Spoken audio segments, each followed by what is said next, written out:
Assalamualaikum dan kembali lagi kita dalam malam puaka. Apa khabar semua geng-geng puaka? Aku harap korang berada dalam keadaan sihat dan ceria-ceria selalu. Yang mana baru lagi jumpa Zafina, aku nak ucapkan terima kasih banyak-banyak. Dan kalau korang sudi, korang boleh tekan button subscribe dan juga butang loceng supaya setiap kali aku upload video baru, korang akan dapat tahu guys. So malam ni aku ingin kongsikan dengan korang pengalaman daripada pengawal keselamatan. Sebab ada geng puaka yang ingin aku kongsikan lagi sekali kisah-kisah seram yang dihadapi oleh pengawal keselamatan. Dan pada malam ni, kisah yang Kumar ceritakan cukup menyeramkan dan agak menarik untuk korang layan dan untuk korang merasai sendiri pengalaman dan cabaran sebagai pengawal keselamatan. Jadi kalau korang semua dah bersedia, aku harap korang terhibur dan jom guys, kita teruskan dalam malam puaka dengan kisah daripada saudara Kumar.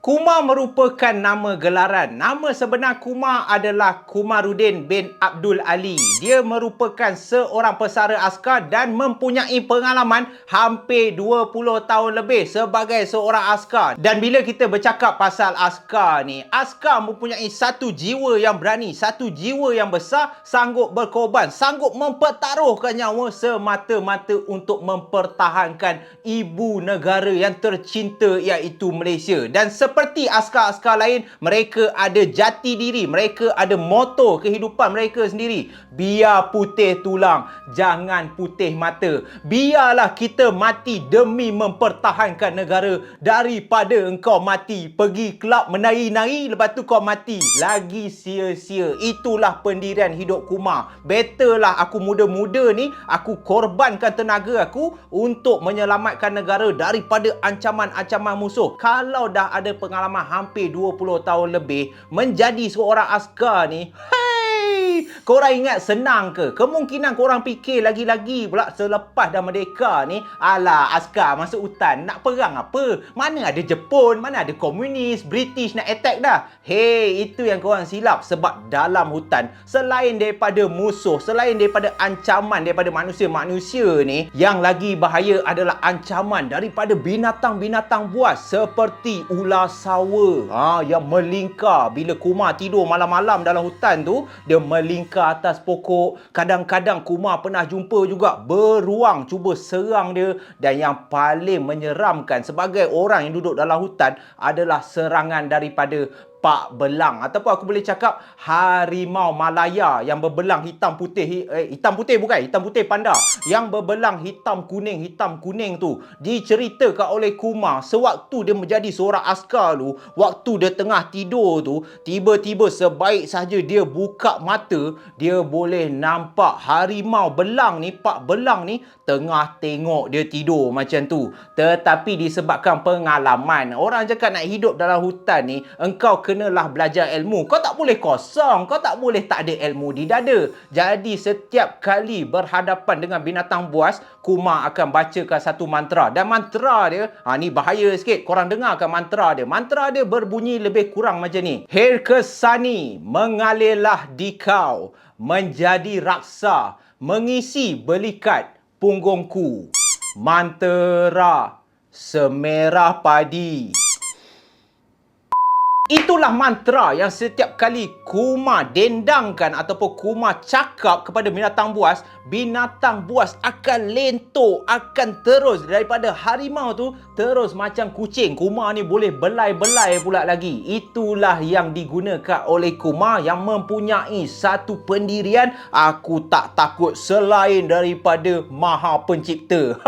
Gila macam kau tengok cerita munafik tu. Okey, jadi bila Kumar ni dah bersara sebagai seorang askar, dia kena mencari pekerjaan lain untuk menyara keluarga dia. Lagi-lagi pula pada masa ni Kumar telah pun berusia 50 tahun. Jadi cari punya cari, akhirnya adalah satu tempat kerja yang menawarkan dia peluang pekerjaan sebagai pengawal keselamatan. Dan pengawal keselamatan bukan dekat kilang tetapi dekat hospital lama. Dan sepanjang Kumar kerja kat hospital tu, pernah beberapa kali dia terkena gangguan ataupun dia mengalami benda-benda yang menyeramkan. Dan kisah yang Kumar ceritakan kepada semua pengawal keselamatan yang muda-muda ni untuk dijadikan iktibar dan juga untuk membuatkan diorang semua berasa berani. Tak perlu takut, tak perlu gentar. Yang penting kita kerja dengan ikhlas demi mempertahankan hospital. Nak juga tu bawa semangat askar tu. Padahal bukannya perang sangat pun. Kadang-kadang cabaran yang paling besar selain daripada hantu pun, anjing liar masuk hospital. Wow, wow, wow, wow, wow. Macam tu Kumar kena halau. Macam tu je lah. Tak ada lah nak tembak guna senjata macam askar dulu kan. Jadi apakah pengalaman tu? Betul ke menyeramkan? Korang akan saksikan sendiri. Bulu roma korang akan tiba-tiba zrap tegak macam tu. Dan kemungkinan kisah Kumar ni akan buat korang tak boleh tidur dengan lena. Pengalaman seram yang pertama yang dihadapi oleh Kumar adalah satu malam ni. Kumar tengah duduk dekat pondok pengawal keselamatan tu. Jadi pada masa tu jam pun masih awal lagi, baru pukul 9. Jadi Kumar ni pun sementara nak menantikan pukul 12 sebab pukul 12 barulah pengawal keselamatan kena pusing satu hospital tu, clock in dan pergi cek di setiap blok, di setiap sudut hospital tu. Takut-takut kalau ada penceroboh ke, kalau ada pesakit-pesakit yang cuba lari keluar daripada hospital. Jadi Kumar sementara dia nak tunggu pukul 12 tu, dia pun perkenalah dulu roti canai bungkus ikat tepi punya dengan teh tarik panas. Tengah makan tu tak ada seram lagi. Macam biasa je dia makan sambil tu dekat pondok pengawal keselamatan tu adalah TV kecil. Jadi Kumar pun duk layan lah tengok TV kan. Dan sebelum aku nak lanjutkan cerita, pada malam tu juga kebetulan Kumar ni selalunya dia ada kawan bernama Din. Din ni akan partner dengan dia. Tetapi boleh jadi pula Din ni tak sihat. Jadi Kumar kerja seorang je pada malam tu. So bila dah relax macam tu, tiba-tiba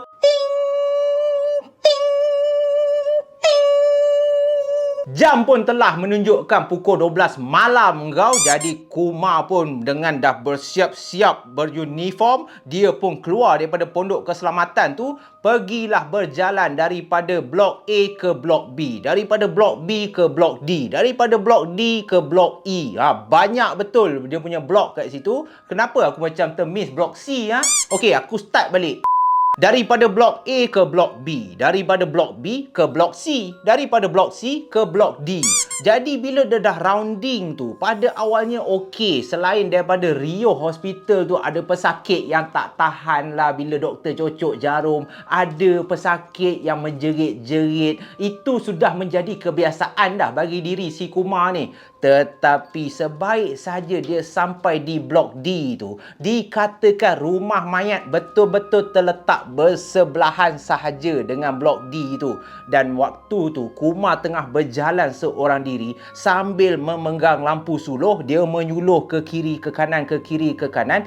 Tiba-tiba dia dihampiri oleh seorang lelaki. Dan lelaki ni pun bertanya kepada Kumar, Bang, saya nak tanyalah bang. Lalu Kumar pun cakaplah kat lelaki ni, "Ya dik, adik nak pergi mana ni?" Bang, daripada tadi saya cari bang, dekat mana rumah mayat? Pada masa ni Kumar dah mula tertanya-tanya dah. Engkau ni pakai baju macam baju pesakit. Kenapa engkau nak pergi rumah mayat? Tetapi disebabkan Kumar ni dah biasa dah dengan hospital tu, Kumar ni pun layanlah kan je. Oh, rumah mayat dah. Rumah mayat awak pusing blok D ni, awak nampak lagi satu blok kat belakang tu, kat situ rumah mayat. Dan lelaki ni pun terus ucapkan terima kasih dan berlalu pergi. Jadi Kumar pun meneruskan rondaan macam biasa. Dia pun berjalan daripada blok D, dia patah balik ke blok C. Daripada blok C, dia patah balik ke blok B. Dan sewaktu abang Kumar sampai kat blok B tu, waktu dia tengah jalan-jalan tu, tiba-tiba dia terserempak dengan salah seorang jururawat yang bernama Abang Rashdan. Dan waktu tu Abang Rashdan tengah mengusung seorang jenazah. Jadi abang Kumar pun tegurlah dia. Rashdan, ya Allah, ada yang meninggal lagi malam ni? Lalu Abang Rashdan pun cakaplah kat abang Kumar, ada ni yang nak pergi bilik bilik mayat ni nak hantar ni. Dan tengah diorang berborak-borak tu, tiba-tiba tak tahu daripada mana, dah nama pun cerita seram kan. Adalah angin sepoi-sepoi bahasa datang ke arah diorang, menerpa tempat jenazah tu, dan kain putih ataupun tempat yang tutup jenazah tu terselak sedikit. Lalu Abang Kumar pun nampak muka jenazah tu, dan tiba-tiba Abang Kumar pun tergelak. Dan Abang Rashdan tegur dia, bang, apa yang lawak bang? Tak baik bang gelak dengan jenazah.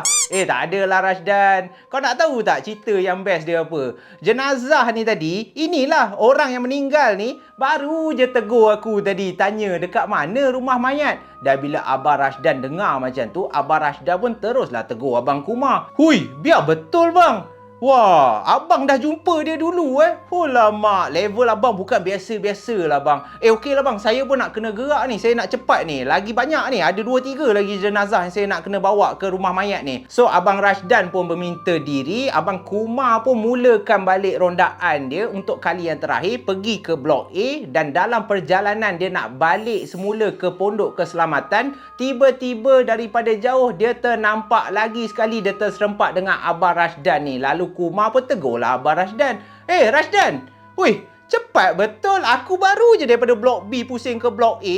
Woi, laju betul kau daripada bilik mayat dah sampai depan ni.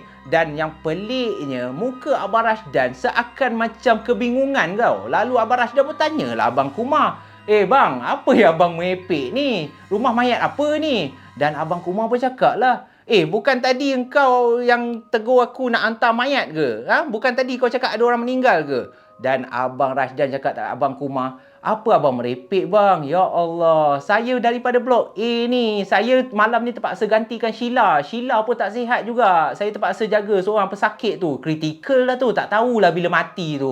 Bila masa pula saya hantar rumah mayat. Dan sebaik saja Abang Kumar dengar Abang Rashdan cakap macam tu, lagi sekali di dalam hati Abang Kumar ni, ya Allah, biadab betul. Aku bajet sekali je aku kena main. Rupa-rupanya 2 kali yang tegur aku tu pun hantu. Rupanya Abang Rashdan tu pun hantu juga. Jelmaan juga. Begitulah suasana ke hospital tu. Kalau korang boleh bayangkan sendiri tahap keseraman dekat hospital tu, Abang Kumar ni boleh cakap kalau dalam seminggu tu tak sah, at least sekali dia mesti terkena gangguan. Dan itulah pengalaman pertama yang dihadapi oleh Abang Kumar. Tetapi itu tidak cukup menyeramkan. Pengalaman kedua yang dialami oleh Abang Kumar, sewaktu Abang Kumar tengah buat rondaan, jam pada masa tu dah menunjukkan pukul 2 pagi tau. Dia daripada Blok A macam biasalah, dia terpaksa round sampai ke Blok D. Setiap blok tu dia kena check. Dan sewaktu dia sampai kat Blok D tu,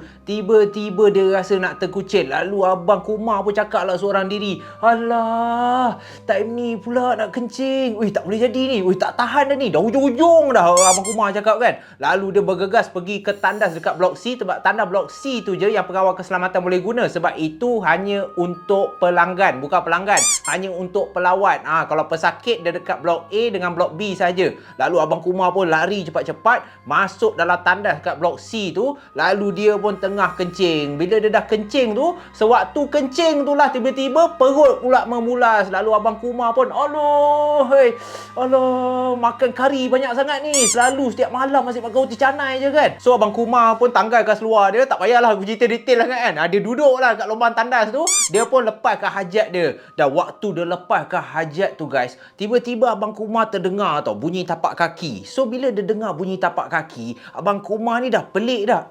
Sekarang dah pukul 2 lebih pagi. Memang ada pelawat, tetapi jarang pelawat nak berjalan ataupun nak pergi tandas dekat Blok C. Kalau dah pukul 2 pagi ni, paling kurang pun dia akan pinjam tandas untuk pesakit. So Abang Kumar dia diam dulu. So bila dia tengah diam tu, tiba-tiba tapak kaki tu dia boleh dengar menghampiri kubikel ataupun pintu tandas dia tau. Dan betul-betul berdiri di hadapan pintu tandas dia. Jadi Abang Kumar pun senyap je. Bagi dia, lantaklah aku nak buang air je kan. Aku nak lepaskan hajat. Lepas ni aku nak kena continue rounding balik. So sewaktu dia tengah buang air tu, tiba-tiba ada suara daripada seorang wanita. Wanita ni cakap, Hai, Buat apa tu?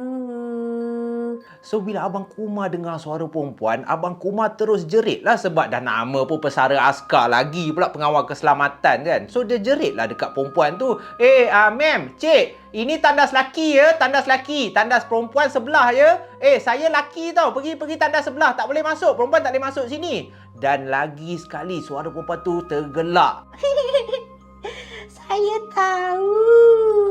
Saya tanya tengah buat apa tu.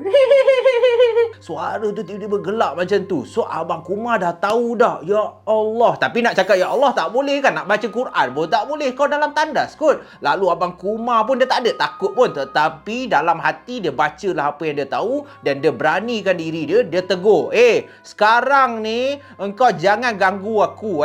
Aku just nak lepaskan hajat. Aku tahu tandas ni tempat engkau. Kejap karang kau nak ganggu tak apa. Benda dah nak keluar dah ni. Dah hujung-hujung dah ni kan. Kalau tak keluar ajak gang, aku siap. Aku dah malas dah ni. Aku nak all out je malam ni kan. Dan alangkah terkejutnya selepas Abang Kumar tegur makhluk tu macam tu secara mengejut, secara tiba-tiba dengan pantas serap. Apa tu? Satu tangan yang pucat tiba-tiba masuk daripada bawah pintu tandas tu dan terus memegang salah satu kaki Abang Kumar dan tangan tu seolah-olah menarik Abang Kumar. Dan korang boleh bayang tak situasi tu? Yang menyeramkan bukan tangan yang tarik tu. Yang menyeramkan benda tengah nak keluar.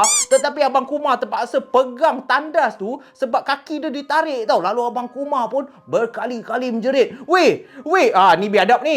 Biadab, bodoh. Aku nak buang air. Nak buang air. Ya Allah. Nak tak nak terpaksa jugalah menjerit kan. Nak buat macam mana? Darurat aku rasa halal lah tu kan. So Abang Kumar pun teruslah cakap Allahu Akbar. Nak tak nak dia terpaksa juga melaungkan sekuat-kuat hati apa surah yang dia tahu. Dan akhirnya tangan tu pun lepaskan dia. Dan sebelum benda tu menghilangkan diri, benda tu sempat gelakkan Abang Kumar.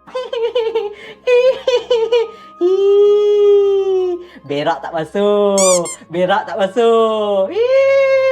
Dan terus suara tu hilang. Lalu Abang Kumar pun duduk balik. Cepat-cepat dia cuci. Dan bila dia buka pintu je, dia tengok setiap dekat pintu tandas tu. Setiap tandas tu dia tengok. Dia tak nampak pun kelibat. Dan bagi Abang Kumar, ini sudah melampau. Ini satu gangguan yang cukup menyeramkan. Tetapi daripada menyeramkan, ini satu gangguan yang memalukan aku. Aku kena tarik semasa aku tengah buang air tu. Jadi pada masa tu Abang Kumar dah tak fikir panjang. Dia cepat keluar daripada tandas kat blok C tu. Dia tak pusing pun blok B dan blok A. Dia terus bergegas balik ke pondok pengawal. Dan dia hanya duduk je kat pondok pengawal pada malam tu. Sebab pada malam tu gangguan boleh dikatakan agak dahsyat. Dan Abang Kumar agak takut. Sebab benda tu dah mula berani pegang dia. Dah mula berani sentuh dia. Jadi Abang Kumar rasa hospital lama ni memang betul bak kata pengawal yang sebelum-sebelum ni. Patutlah ramai yang berhenti. Sebab entiti ataupun gangguan memang ekstrim. Jadi itu gangguan yang kedua. Korang tak dengar lagi gangguan yang ketiga. Gangguan yang ketiga Abang Kumar ni kena lagi teruk daripada gangguan yang pertama. Dan gangguan kedua dia lebih kepada menyeramkan dan agak misteri. Pengalaman terakhir yang dialami oleh Kumar cukup mendebarkan jiwa dia. Cukup mengganggu ataupun aku boleh cakap mencabar tahap keberanian dia sebagai pesara askar dan juga pengawal keselamatan yang berpengalaman. Dikatakan Kumar pada malam tersebut, dia baru sahaja jumpa salah seorang jururawat yang bernama Rashdan. Dikatakan pada petang tersebut, pihak hospital menerima seorang pesakit iaitu seorang pakcik yang dalam keadaan cukup nazak, cukup sengsara. Orang cakap hanya menunggu masa sahaja untuk menghembuskan nafas yang terakhir. Jadi pada malam tu, anak kepada pesakit yang bernama Syafiq, anak itulah yang menemani bapa dia yang sedang terlantar, yang sedang terbaring terbujur kaku, yang dalam keadaan koma tak sedarkan diri. Jadi Abang Kumar terpaksa tolong Abang Rashdan ni untuk menguruskan proses kemasukan pesakit tersebut. Jadi pesakit tu berada di tingkat 4. Lalu sebaik sahaja pengurusan pesakit tu dah settle apa semua, Abang Kumar pun ingin turun dan pergi balik ke pondok pengawal sebelum dia mulakan lagi sekali rondaan dia pada malam tersebut.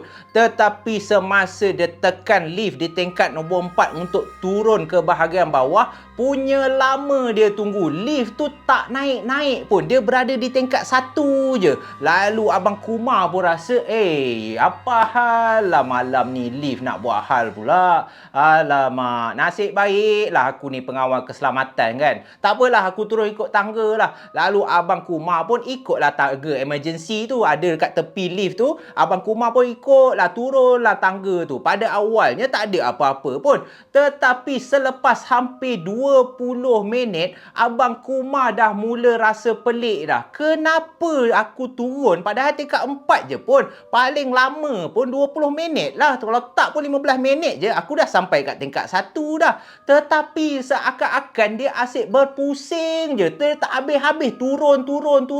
Tak sampai-sampai guys. Jadi bila macam tu, Abang Kumar pun cubalah perhatikan dia dah sampai kat tingkat berapa. So alangkah terkejutnya Abang Kumar apabila dia nampak dekat dinding tu, dia masih lagi berada di tingkat 4. Seolah-olah setiap kali dia turun, dia akan naik balik ke tingkat 4. Dia tak sampai pun tingkat 3 tau. Lalu pada masa tu Abang Kumar dah tahu dah, ya Allah, ini gangguan apa pula ni? Dugaan apa pula ya Allah? Engkau memang menguji tahap kesabaran hamba-Mu ya Allah. So Abang Kumar pun redha, dia keluar daripada tangga tu, dia tekan balik lift dan alhamdulillah nasib baiklah lift tu daripada tingkat 1 dia dah mula naik dan sebaik saja lift tu terbuka di tingkat 4. Alangkah terkejutnya Abang Kumar. Dalam lift tu memang tak ada orang, tetapi apa yang Abang Kumar nampak adalah sepasang kaki yang berdiri betul-betul di tengah lift tu. Tak ada badan, tak ada kepala guys. Hanya kaki sahaja yang berada di dalam lift tu. Lalu bila Abang Kumar nampak kaki yang tanpa badan tu, Abang Kumar biarkan je. Bagi dia Allahu Akbar. Dia istighfar berkali-kali. Astaghfirullahalazim, astaghfirullahalazim. Dan pintu lift tu pun tertutup balik. Jadi disebabkan dekat hospital tu ada 3 lift, Abang Kumar pun pergilah lift sebelah. Dia tekan balik button. So lift sebelah pun naik. Dan bila lift kedua tu terbuka di tingkat 4 tu, lagi sekali Abang Kumar terkejut. Kali ni dia nampak ada badan yang terapung-apung, tanpa kepala, tanpa kaki. Lagi sekali Abang Kumar istighfar. Astaghfirullahalazim, astaghfirullahalazim.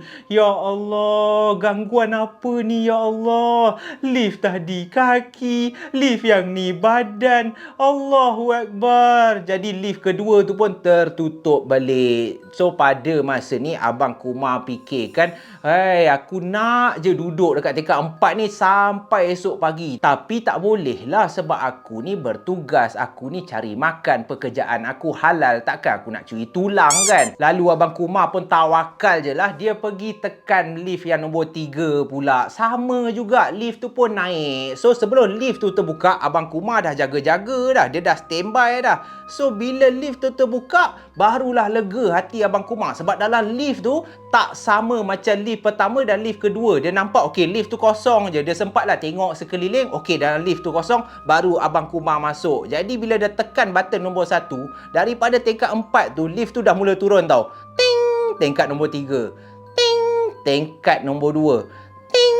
Tingkat nombor 1. Dan sebaik saja lift tu sampai tingkat nombor 1, lift tu terbuka je. Abang Kumar cakap dia hampir pingsan. Sebab apa? Sebab betul-betul di hadapan lift tu, di hadapan muka dia, dia nampak satu kepala seakan-akan penanggal yang terapung-rapung memandang tepat ke arah dia dengan gigi yang tajam